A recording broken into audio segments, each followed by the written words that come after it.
வணக்கம் விவசாய நண்பர்களே.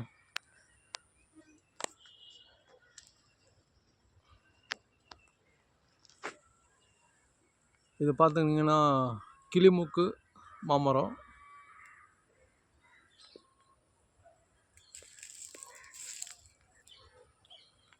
பார்த்தீங்கன்னா காய் பாருங்கள்.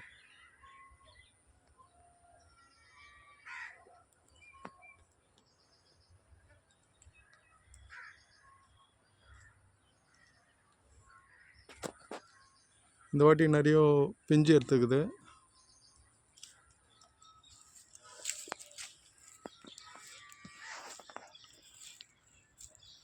இந்த மாமரம் வச்சு 3 வருஷம் ஆகுது.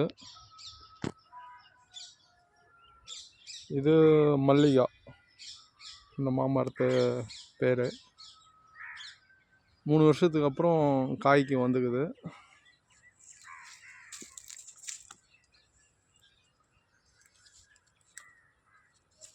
பழம் நல்லா டேஸ்ட்டாக இருக்குது அந்த மல்லிகான்றது. நம்ம இதில் ஒரு 100 பிஞ்சு விட்ட மாமரத்தில் இது சின்ன மரமாக இருக்கிறதுனால ஒரு 10-20 பிஞ்சு எடுத்துட்டோம்னா இருக்கிற இந்த மாம்பிஞ்செல்லாம் காயாகி கொஞ்சம் சைஸாக வரும். நம்ம அப்படியே விட்டுட்டோம்னா இதோட சைஸு வந்து கொஞ்சம் சின்னதாகிடும்.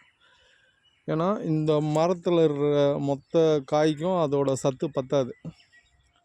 அதனால் அது என்ன ஆகும்னா காயோட சைஸ் சின்னதாகிடும்.